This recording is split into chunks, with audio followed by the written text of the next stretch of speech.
Good evening, James. Here we are again. Yeah, so By I the want to. fireside. Yeah, I was actually last week. I was in another podcast, not this one, because that's what we're doing. We're podcasting here. See, I thought we were just doing some LinkedIn videos, but you've now put them all. These are on Spotify now. So like everyone else, apparently it's common to even listen to podcasts. So we're doubly common for So we're speaking now. with me. Can I put it on my CV? Yes, but come on, Podcaster. let's get. So I want to Go on, talk go on. about. So there's a really interesting question. Someone said, asked, what advice do you have as an expert in these things on reducing churn in digital marketing e-commerce teams?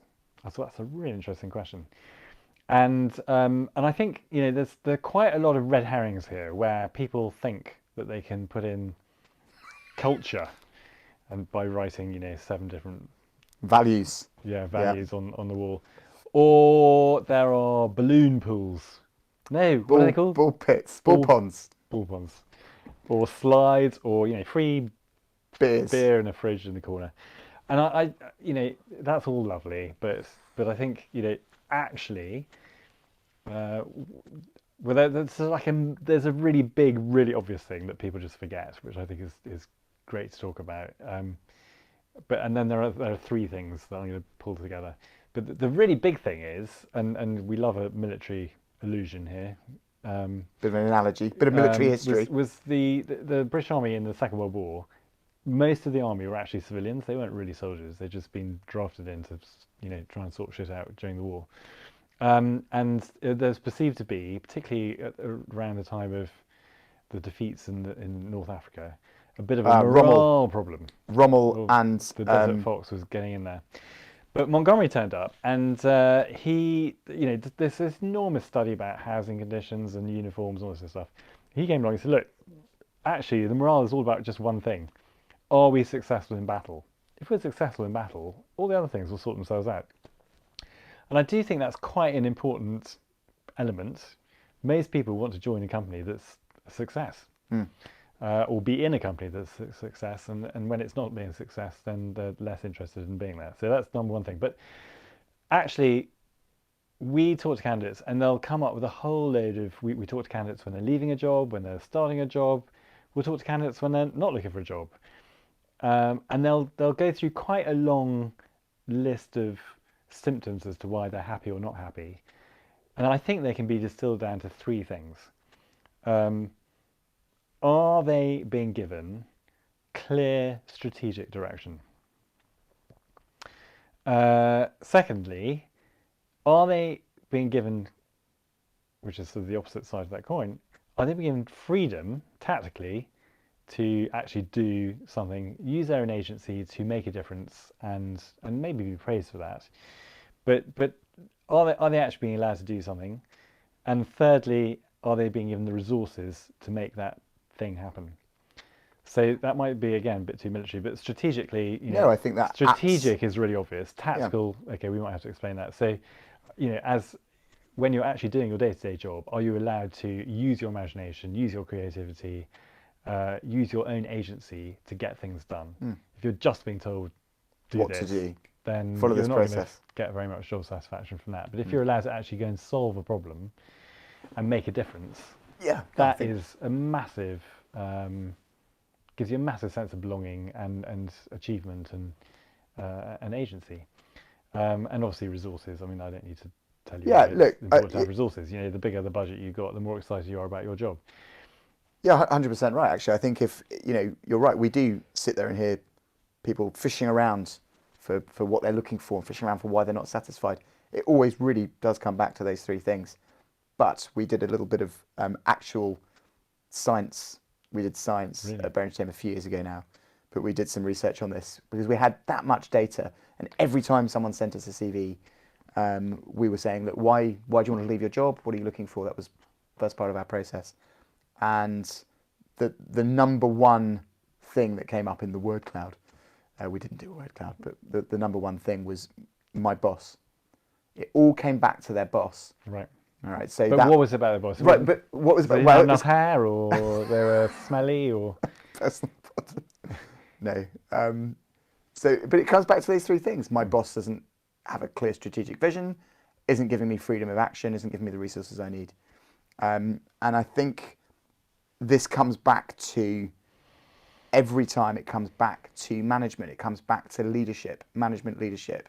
Yeah, well, I mean, that's the whole. What is the difference between leadership and management?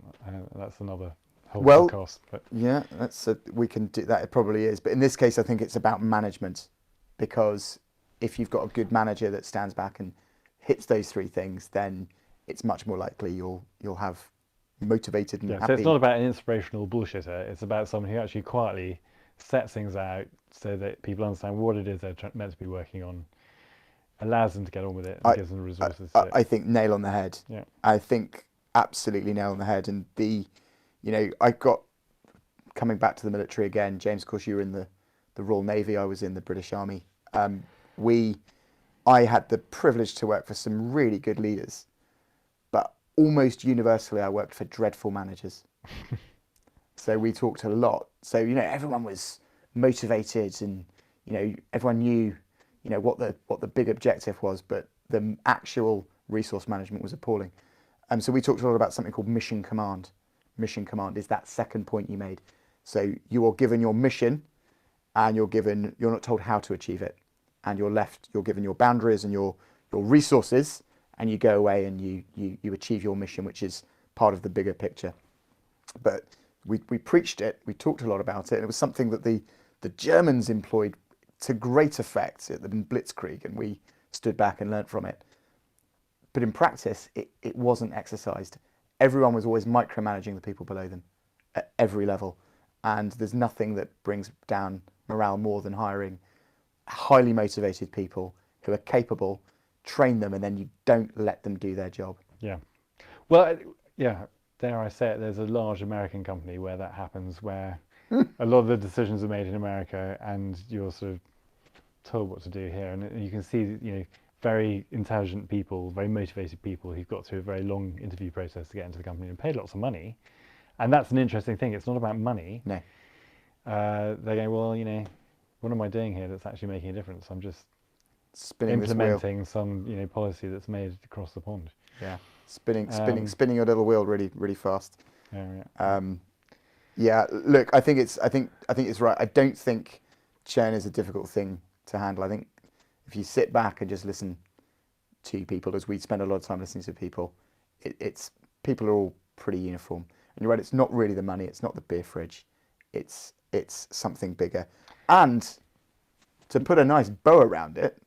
Well, hang on, before you put bows on it, I just wanted the other element, but it's sort of, again, the same kind of thing. But I think that something that I was quite surprised by, maybe I shouldn't have been, but running companies and setting up teams, if you've got people who stay where there is little churn, obviously you then have staff who know what they're doing, and if a new member comes in, they see these other staff who know what they're doing, who are going to help educate them how to do the job properly, but also give them the sense that there's some longevity to what they're doing.